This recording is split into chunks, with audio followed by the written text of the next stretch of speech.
Welcome to the Thundercast, your Marshall Athletics podcast produced by the fans, for the fans. We're bringing you the thundering word on the thundering herd each and every week. So keep it right here. The Thundercast is on the loose.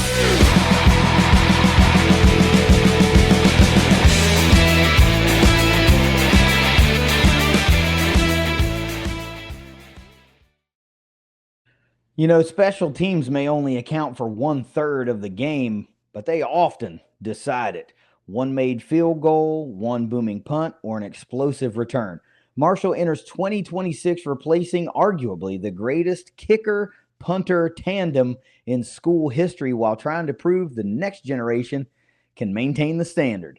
Can Jackson White's second special teams unit continue to help Marshall win championships? I don't know. We'll see. Can Marshall replace history?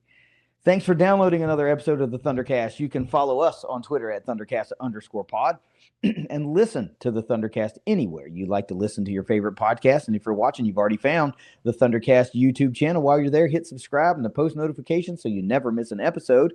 And while you're at it, go ahead and click that hype button so you can help us find more homepages and reach more herd fans.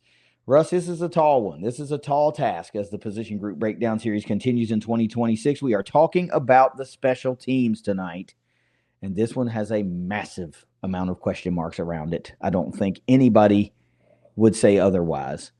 This unit is coached again by Jackson White, year 2, former herd holder, quarterback, special teamer here, was with Tony Gibson at NC State. And now he is our special teams coordinator.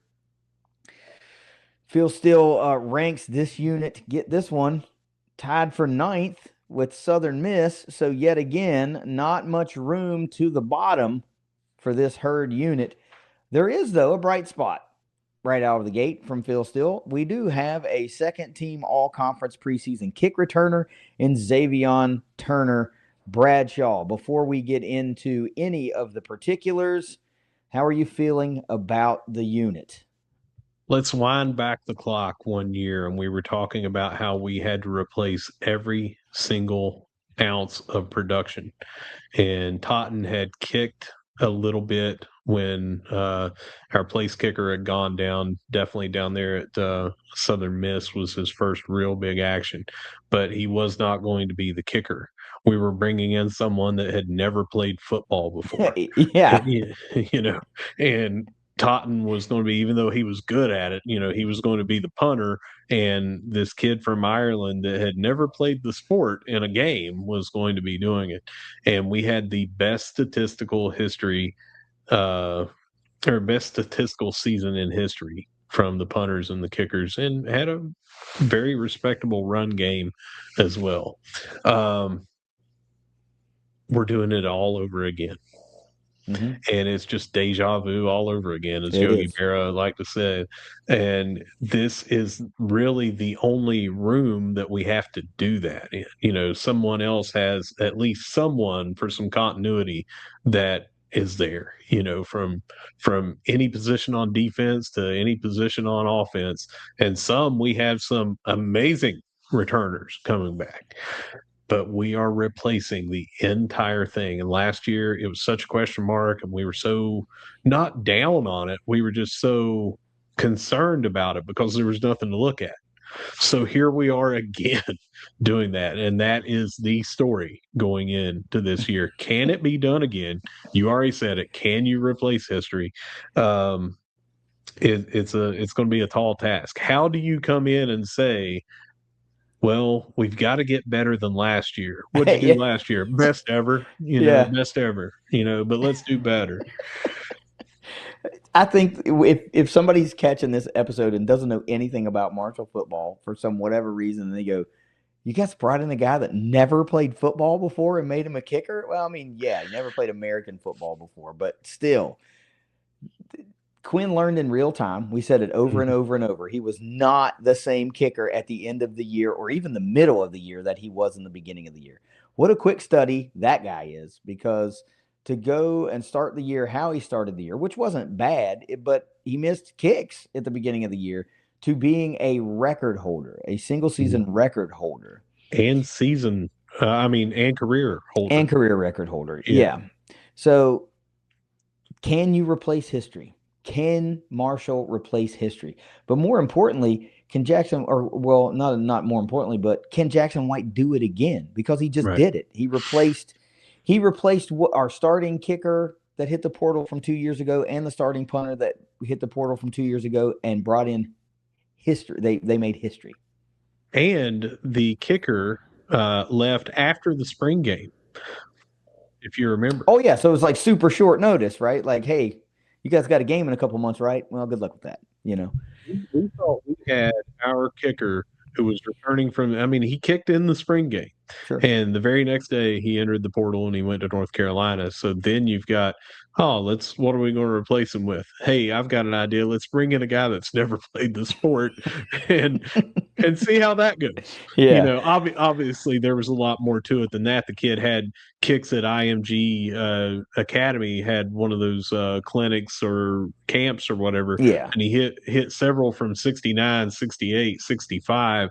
Kid had a leg, but again, he had never played in the game. Well, and you keep saying kid because we say kid a lot, but let's face it, Lorcan Quinn was quite a bit older than your standard college football player. We're not talking about an 18 to 20-year-old here. He had a lot of experience. He was grown beyond anybody, probably easily the oldest on the roster. But still, here's the biggest difference. And this is the thing that rings true with almost every position coach this year.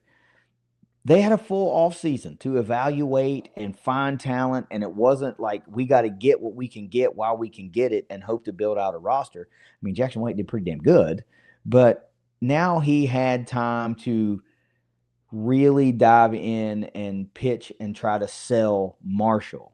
Whereas they didn't really they weren't able to do that. Like, yeah, he was still recruiting all year round before, but he was recruiting for NC State, and then now you're like, all right, well, let me see if I can sell somebody on Marshall. Now he's been able to do that. So that's the big differentiator to me, is that these guys now have time to sell the herd. But let's talk about departures. You've got the list. Let's have it. Yeah, Lorcan Quinn, the kicker that we've talked about, he transferred to Alabama.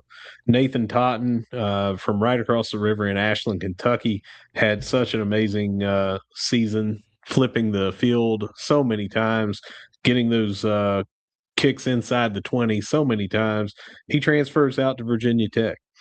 And then two different long snappers, both that we had on the roster, are gone as well. So your punter, your kicker, and both long snappers. Brock Walters, he went to Kennesaw State. Gavin McGorian went to Michigan. And then I'm including him on here because it's part of special teams, but our predominant punt returner is also gone, but it was due to eligibility. That was DeMarcus Lacey. Sure. Yeah, you have to. It's not just specialists. The return game's an equally huge part in this. So, yeah, you have to do that. Well, I'm not listing every single person that returned a punt is basically what I'm saying. I'm saying because he was the predominant one to return punts, that's why he's the only one listed. Yeah, I think the stat is like Marshall might have had like 19 or 20 punt returns and Floyd had 17 of them, so it was way more than the lion's share of them. So let's talk about who does return, because it's not very many. You got number 96, Ty Powell, who was a kicker that was on the roster last year, 6 foot, 184, same exact height and weight that he was last year.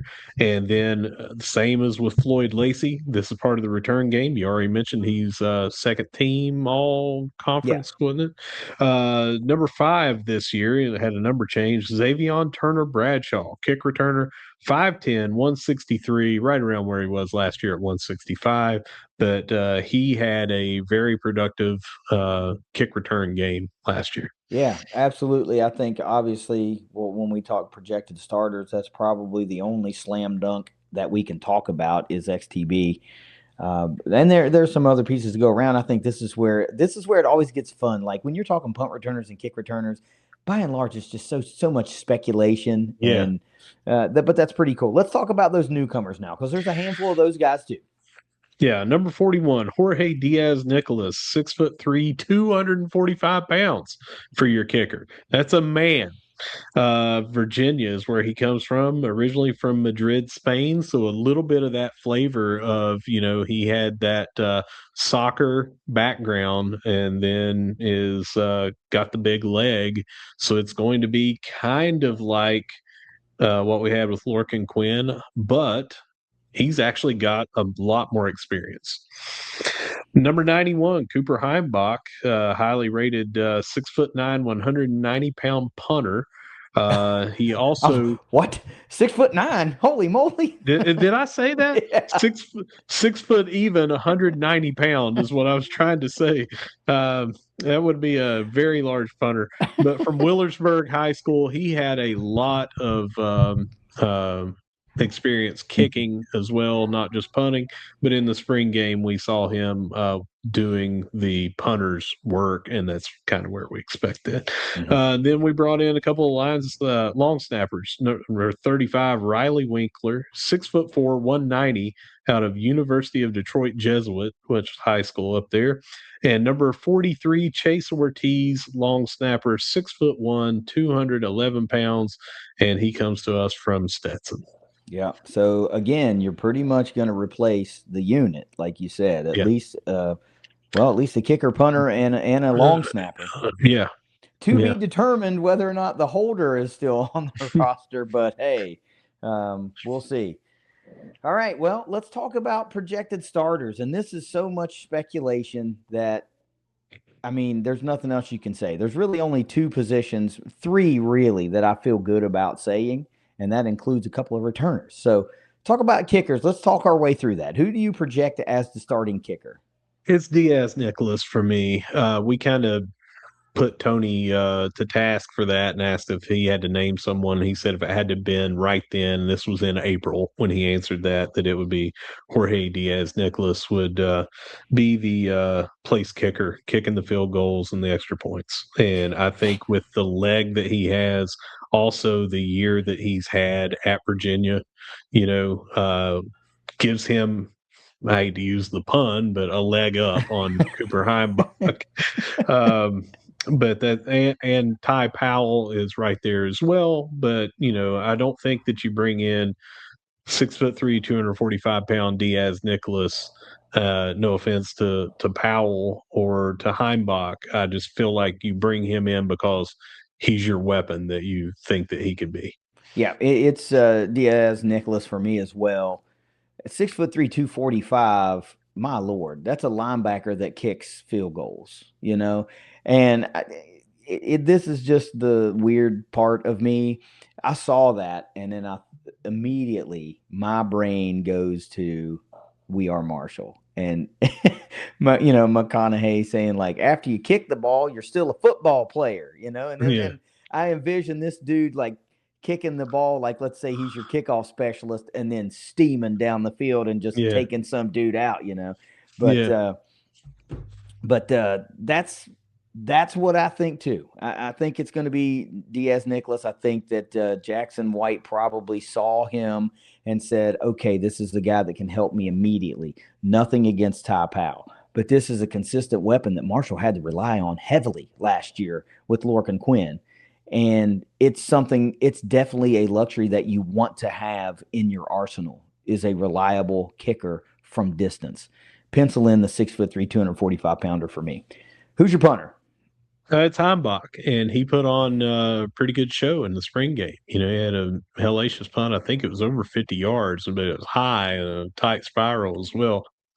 Very accomplished athlete coming out of high school, and I think that there is not anyone else on the roster that could compete with him as punter right now, the way I see it. Well, Cooper Heimbach is also my projected punter, and not because he's the only punter listed on the roster, which really cuts down on the competition, but for the fact that he's freaking good, man. I mean, the kid is good. He's got a booming leg, and he just impressed the hell. He might have been the number one guy to impress me at the spring game. Out of everybody that dazzled, Heimbach I was like, wow, this kid's a true freshman, and you rely on Totten so much last year to flip the field, to keep punts unreturnable, and hell, he even completed a fake punt, I mean, the Yeah. first one in 4 decades. Hmm. So there was a lot to the game of Nathan Totten that Marshall had to rely on to get them out of tough spots. And you bring in a guy with a leg like this, and you have the potential to keep him for 4 to 5 years. He's going to be an instant impact player, man. Cooper Heimbach is an instant impact player on the special teams. He is a legitimate championship impact member of the special teams unit. He's got to be your punter. Who you penciling in at long snapper? Long snapper for me is going with Riley Winkler. I think that even though he is coming as a freshman and Ortiz is coming from Stetson, I think Winkler is, wasn't he a 5-star, if I'm not mistaken? I don't know. I'm fairly certain that he was a 5-star long snapper and, highly rated out of those camps that he went to and everything. And this is one of those things. You and I have a fraternity brother that was a long snapper here. We have a Mm-hmm. friend that was a long snapper here. And both of them have said the only time a long snapper is noticed is when there's a mistake, Yeah. and that's when people notice them. But most of the time, those guys are drilling tight spirals exactly where they need to be, and it's a different for a field goal or an extra point than it is for a punt. So one of these guys might be the specialist for punts, one of them might be the specialist for kicks. I don't know, but I'm picking Winkler just from the pedigree that I remember from his recruitment and everything. And when he signed here, and you look into it and the camps and the things that he went to, I'm fairly certain he was one of the highest rated in the country. So oddly enough, this is one that I went back and forth and probably spent way too much time trying to figure out who I liked. And ultimately I too settled on Riley Winkler. I don't know why. I can't put my finger on it other than, what we had seen. Probably in the back of my brain, I was remembering some of that stuff that you just brought up.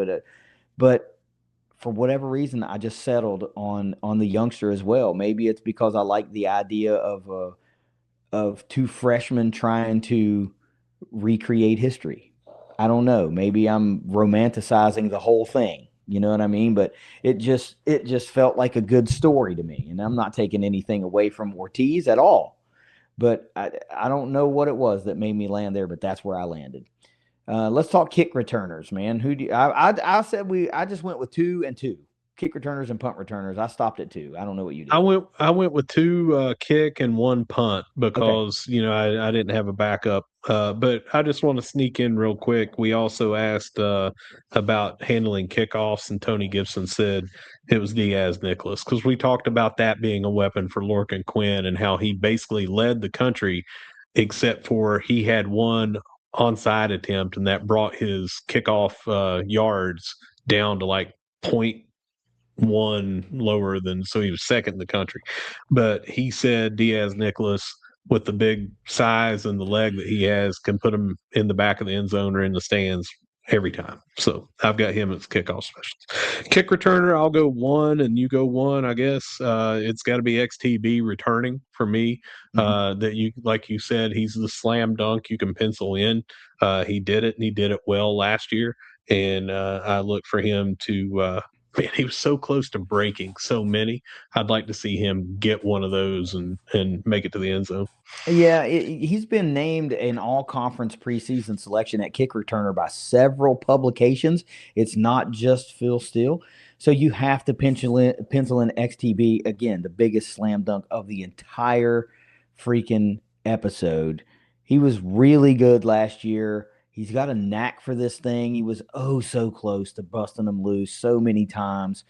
And he's got to be your kick returner one. He's just got to be. So who's Mhm. your number? Who do you have in there as well? It's Christian Culliver.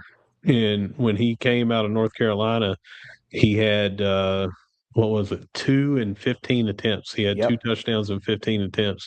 And that is something that, you can get one because you found the right seam, you hit the wedge was there or whatever. When you start getting your second one and everything, you're like, okay, well, this guy's a threat to take it anytime. And he you either have it or you don't. He seems to have it. The vision, the whatever, the patience, whatever, he has it. He's a home run threat, and I've got him penciled in as kick returner. Yep, Chris Culliver is also my kick returner number two, not necessarily number two, but if they got two back there, it's going to be those two guys.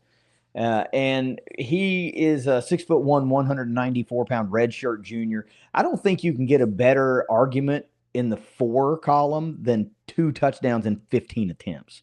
That's really all you need to say. Yeah. I mean, the speed and the knack and the shiftiness is, you got to have that, right? So generally we see DBs or wide receivers fall into these categories at the return spots. Just so happens for me to be 2 wideouts with XTB and Culliver. Let's talk punt returners. I want to see where your head's at with this one. Well, and it's the same with me, and I'll come up with a second one because I do have someone in mind. But I've got Culliver back there, and I misspoke earlier and said Christian. I was saying Christian Hamilton, Chris Culliver, but Chris Culliver is who I've got penciled in as punt returner because of everything that I said on the kickoff. You either have it or you don't. And he's got the hands as a wide receiver, and then he's got the return game, even though it's different on kickoffs than it is punts. I'm penciling him in there as my number 1 punt returner. Okay, so let me get any suspense out of the way. Culliver is also one of my 2. So I'm not going to keep talking about him and what he can be in this facet of the game. This is where I want to see if we happen to match the next guy, because no, we do not talk about these beforehand. I have no idea. He didn't even have a second guy 30 seconds ago, right? But this was my punt returner 1. This is who I looked at and thought was going to be the guy. So I'm going to let you tell me who you pick, and I want to see if it's the same. Sherron Deuce White. Sherron Deuce White, baby. That's my guy too. Yeah. That's my guy too. Hell yeah. That's what I'm talking about. Let's talk about Deuce White. 5'8", 156, true sophomore, freaking speed to burn. Holy moly, this guy is lightning fast. If anybody fits the punt return mold, it's Deuce White. And we have been excited to see this guy hit the field since he got to campus, and it feels like the perfect place to get him on the field to make an instant impact. He electrified in the first spring game that he was here, which was 2025 spring game. He had a touchdown on a reverse. And he is one of those guys that just seems like he can find the seam. He can find the end zone or whatever. Because I only had to name one, I was naming Culliver because, he's more of an upperclassman and all that. But I could definitely see Deuce White when you said you had 2, and I was like, well, could I come up with a second one? Yeah, it'd be him. Yeah, I can come up with a second one. That was awesome. That was a great position group breakdown moment, man. This is what it's all about for us, is trying to see if our minds are in the same spot. And after 30 years, I feel like our minds are pretty much in the same spot when it comes to stuff like this. But it's scary. This is an excellent opportunity to talk about our presenting sponsor for the 2026 Position Group Breakdown Series, and that is Secure Construction Company. Whether you're in need of a roof repair or an entire roof replacement, Secure Construction Company should be your number 1 call. They are huge herd fans and locally owned, small family-owned operation. Why would you ever call any sort of corporate style repair company when you have huge herd fans right at home? Russ? Let me tell you what puts you at ease. It's that 14 years running best in the tri-state. That's voted on by people just like you. Yeah. And every single one of us has a roof on our house or our apartment or whatever. And they do commercial, they do residential. But what KD just mentioned, they don't just come out and say, we're only here to do a full replacement. That's all we care about. We want that. They will come out and give you an honest inspection, an honest and fair inspection by someone local right here, and say, here's what you need. We can replace that one little section of shingles there, and that will get you back up and running. You won't have to worry about it. You don't have to replace your entire roof, because if you're only in the roof replacement business, then you're going to always recommend that the roof needs replaced. They don't do that. They do repairs, and not every company does that. So if you want one, get one. Just call them up and get a true, honest, fair inspection. Mention the Thundercast when you do so. Just show them that you learned about them from right here on the show. And here's a little bit more about them in this video that we have. Your roof takes a beating from this tri-state weather. High winds, never-ending downpours, and more lead to leaks, loose or missing shingles, and other storm damage. Don't wait until it gets worse. Get Secure. Secure Construction has been handling commercial and residential roofs in the tri-state for more than 25 years. They have been family-owned since 2000, are fully licensed and insured, have a 10-year workmanship warranty, and have been voted best in the tri-state 14 years running. So if your asphalt, rubber, or metal roof needs replaced, repaired, or just needs an honest inspection, call Secure Construction today at 304-733-1760 or find them on the web at secureconstruction.com. Be sure and mention the Thundercast when calling for your free, honest estimate. Home improvements in secure hands. All right, let's talk about some more football, man. Let's talk strengths and weaknesses with this special teams unit. Russ, I think I've got 3 and 3 yet again. How about you? Yeah, I got 3 and 3, so I'll kick it off. Number 1 for me on strengths is power. Diaz Nicholas has a huge leg and is 6'3", 245, as we mentioned earlier. Heimbach was booming some punts in the spring game, so I don't think that we have to worry about the power potential. They have it there to get the yardage that you would want.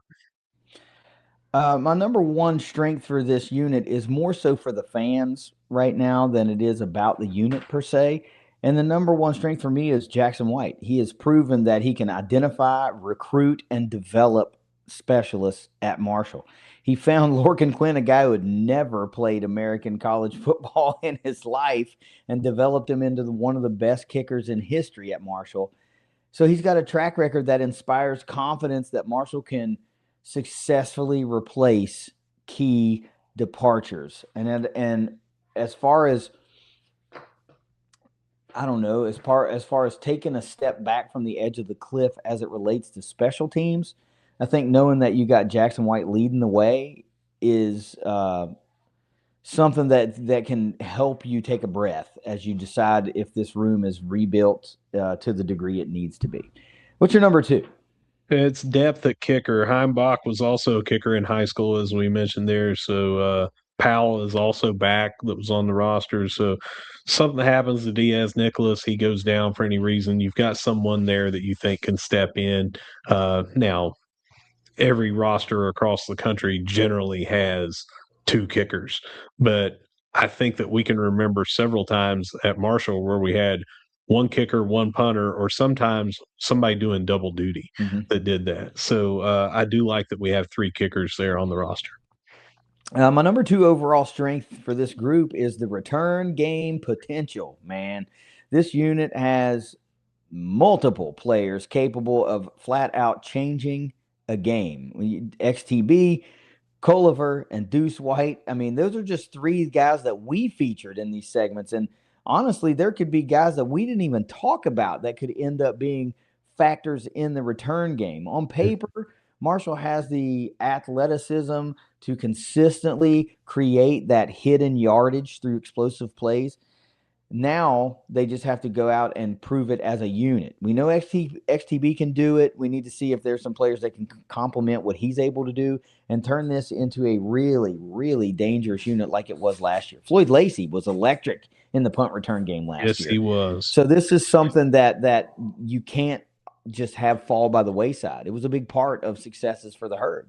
Stealing yardage is something that I feel is a big part of what a special teams unit has to do, both in a punt game and a punt return game and all that kind of stuff. So the return game potential this year off the freaking charts to me.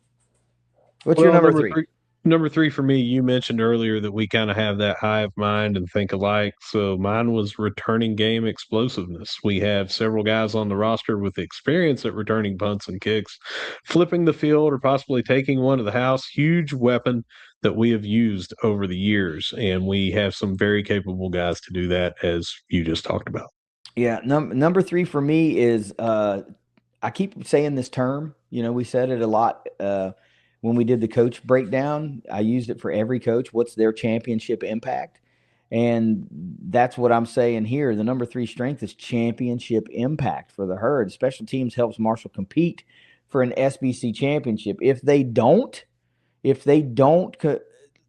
steal that field position, steal points, if they don't create turnovers, if they don't eliminate mistakes and take care of the football when we're receiving those returns, if they don't become a reliable, consistent weapon every single week, they have no championship impact. In fact, they're a detriment to the championship hopes of this team. So I think the guys that we've talked about, while they might not break records, they're damn sure going to be part of a positive push in a championship impact.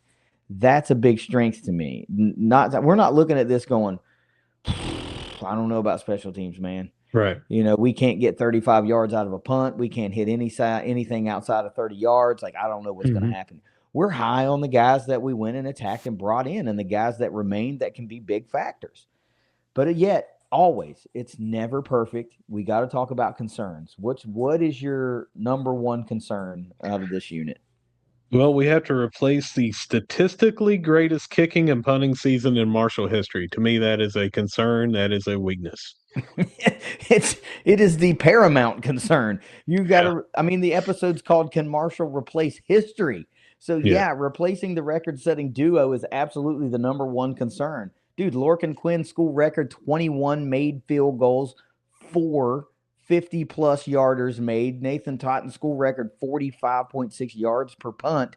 I mean, dude, this is big numbers, right? And don't forget consecutive multiple field goal games was also a record that Quinn did. He holds just about every single record that you could have besides, most in a career because he was only here 1 year. Right. So replacing that production is the absolute single biggest challenge that faces this unit, hands down. And in fact, number two is probably a distant number two for that. So what is your number two?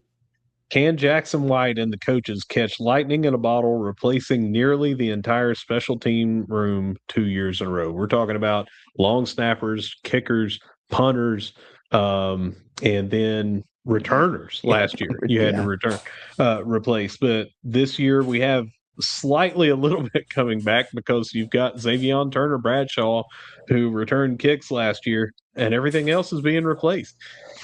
That is eerily similar to number one, but it's different because can you do it 2 years in a row?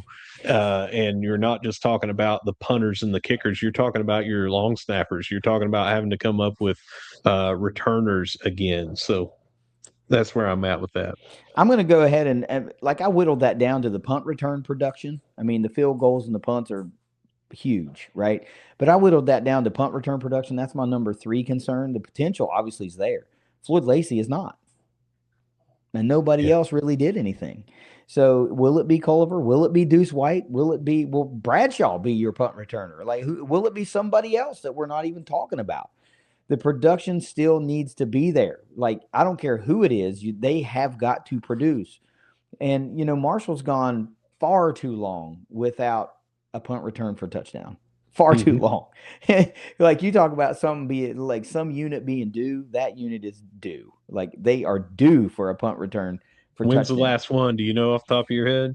The last one that I can think of immediately is Talik Keaton against VMI, but I don't know if that's the last one. That's just the last one I recall. So that could be it. I don't know. I could look it up while we're doing something else, but it would take me a minute to get there.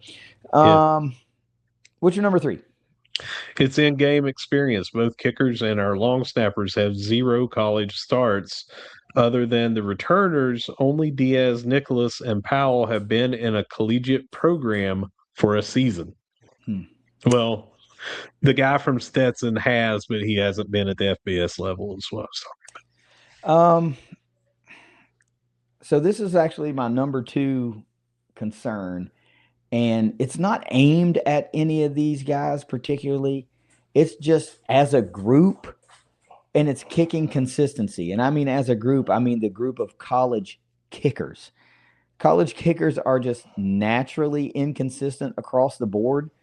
And we were spoiled last year. I mean, spoiled by an older, more mature kicker in Lorcan Quinn who became automatic. And even early in the season, he was inconsistent.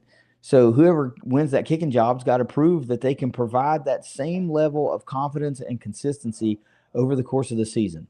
I'm not saying you got to bang 5 in from 50 plus, but I need to know that you're basically automatic from 30 yards in and you're pretty consistent from outside 30. Let's talk about the Thundercast 5 real quick. Let me get you started, and I'm going to have to step away just for a second, but by the time you get done, I should be right back. So let's talk about who's the biggest loss for you from a year ago. Well, for me, it's Quinn, and it could easily be Nathan Totten as well because of him flipping the field and everything. But you don't have a weapon like Quinn where you can hit 4 from 50 plus yards. You have the leg to go much longer than that. That is winning a game at the end of the game. That is getting points where you would normally have to punt with having such a leg. So for me, that makes him just that much more important than Nathan Totten was last year, and he is the hardest to replace for me.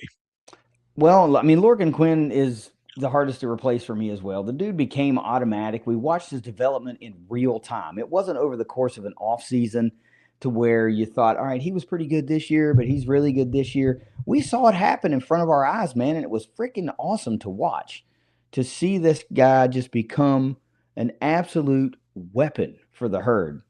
I mean, a season record holder, a career record holder.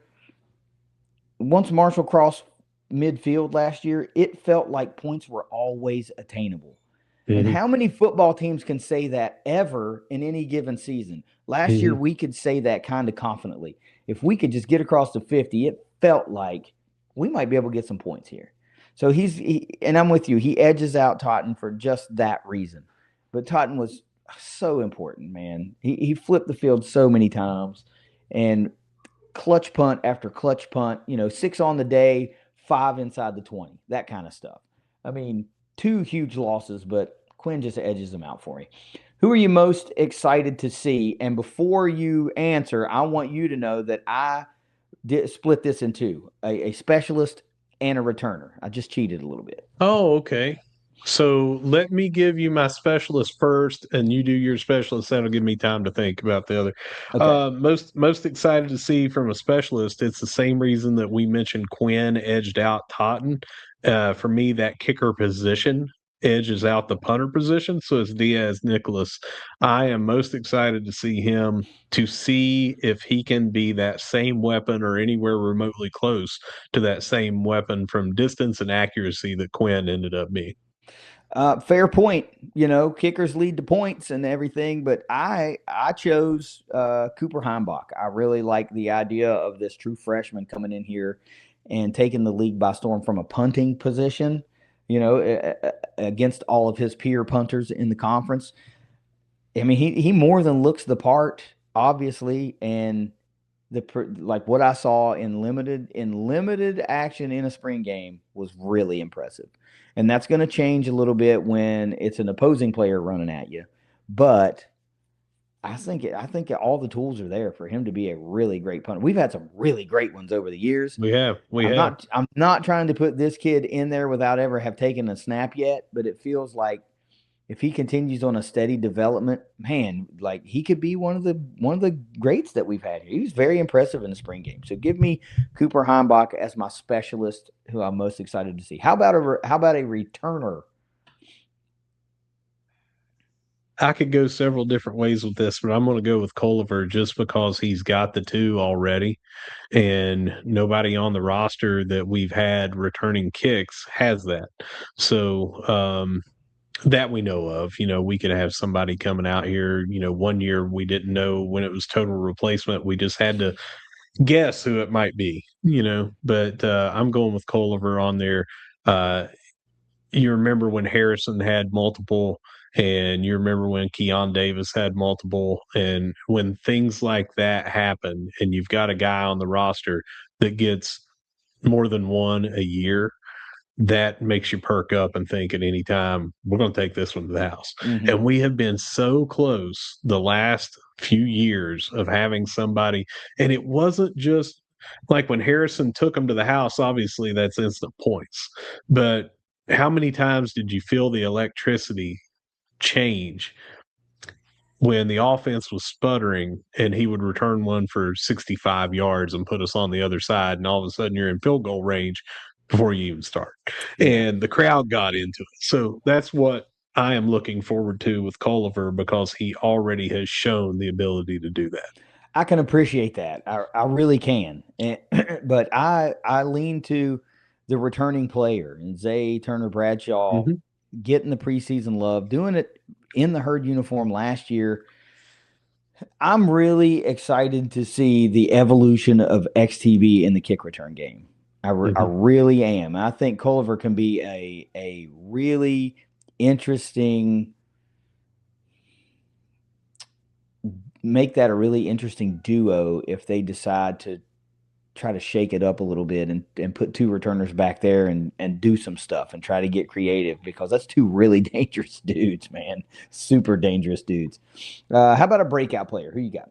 It's Diaz Nicholas for me. This will be his first time that he gets to play. He redshirted last year, and he's got the size, he's got the leg, and he's got the pedigree, and I think that he's going to break out. This is where Chris Culliver falls for me, and proven return ability. It gives Marshall yet another explosive weapon in the kick return game and potentially the punt return game. And he just immediately elevates the return game.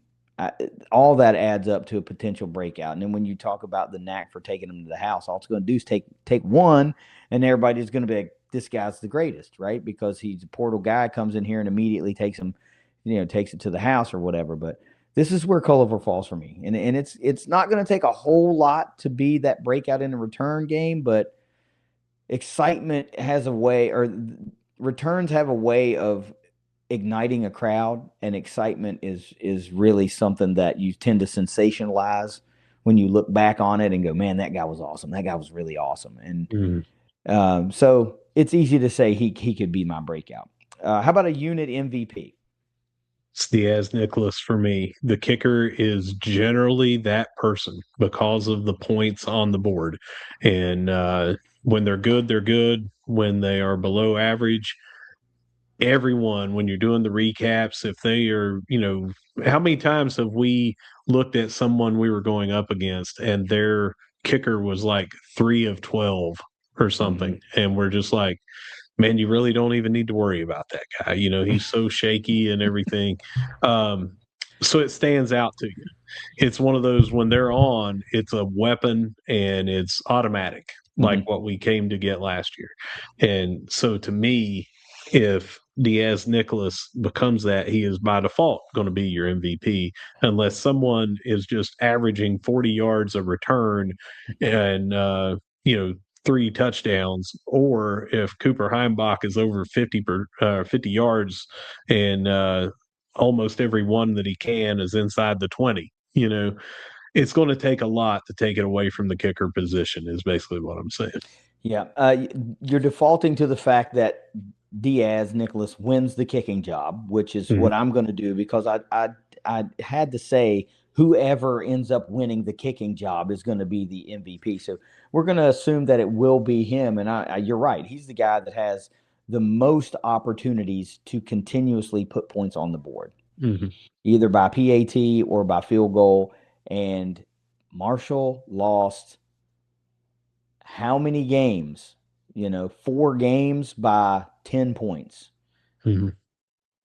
That's a couple field goals, man. That's a few field goals and a couple extra points, and you're, all of a sudden you're you're a 9-3. 7-win team or an 8-win team. And if you make up all those points, you're a 9-win team. Mm-hmm. That's how small the margins are. And that's why the kicker has to be your MVP of the unit. Who's your sleeper pick, man? It's Culliver in the return game. And I know I already said most excited to see up there, but I didn't know that we were going to have them broken out like that. But to me, that's that sleeper, because if you have a season like Harrison had, if you have a season like Keon Davis had, and we throw a couple of touchdowns on the board, that's a sleeper pick for me. Yeah, I agree. That's a great pick. The only thing that concerns me about taking a returner is which guy's going to get the most return opportunities, right? So, well, for me, I had him, if you remember, I had him as my punt returner and kick returner. sure. So I said the return game, it felt like to me he would have more opportunities. That's fair. I went with Cooper Heimbach as my sleeper pick because he's a true freshman. He's going to have to come in and be your punter week 1 all season long, and he's going to have to produce in the way that you need him to produce. You can't go in there and have a 38-yard average. You're going to have to be 40 plus. You're going to have to push, 43 plus yards for it to not feel like a drastic drop off of what Totten was giving you, which is over 46 yards or 45 and a half yards. So I feel like if you can go 42, 43 plus on average, that's super impactful, especially as a youngster. And you go from sleeper pick to breakout to MVP caliber if you eclipse all of that stuff. But then you're talking about setting another single season record, which is obviously rarefied air. How about the final verdict, man? Is this unit better now than than 2025? No, but to be continued, because we had the same answer last year that no, it was not better, and it ended up being the best statistical season in history. So no, but it could be. No, it is not for me either. And let me say from the outset, they do not have to break records for it to be a successful season. Sure. They absolutely do not have to eclipse what Quinn did, what Totten did. None of that, right? The only thing that I think needs to be consistent is you do have to have a really good made field goal average, both in number of kicks and distance in kicks. The kickoff specialist part of the game needs to be way up here again. And the punting needs to be solid enough that you're stealing yards by flipping the field. I mean, sometimes, a 46-yard punt versus a 43-yard punt might matter. Like those 3 yards might really make a difference. Most of the time, 42, 43 yards, if it flips the field, that's good enough. That gives your defense enough field to try to get a good stop and get the ball back for your offense. So just be consistent and reliable and get points when you can get them, and don't shoot yourself in the foot. And I think at the end of the season, we'll look back and go, well, they weren't technically better than the 2025 unit, but damn, they were good enough. They were damn good enough. So, I'll take not being able to replace history if it means winning more football games. That's fair enough to say. By the way, while we were talking, I looked it up, and Talik Keaton was the last punt return for Marshall. Punt return touchdown, that was 2019 against VMI. The one before that was 2015, was DeAndre Reeves against FIU. So it's been a while. They are due, man. We're closing in on 7 years for a punt return touchdown. Just for shits and gigs, I also brought up the kick returns for touchdown. Jaden Harrison has had the last 3, of course, 2 in 2023, 1 in 2021.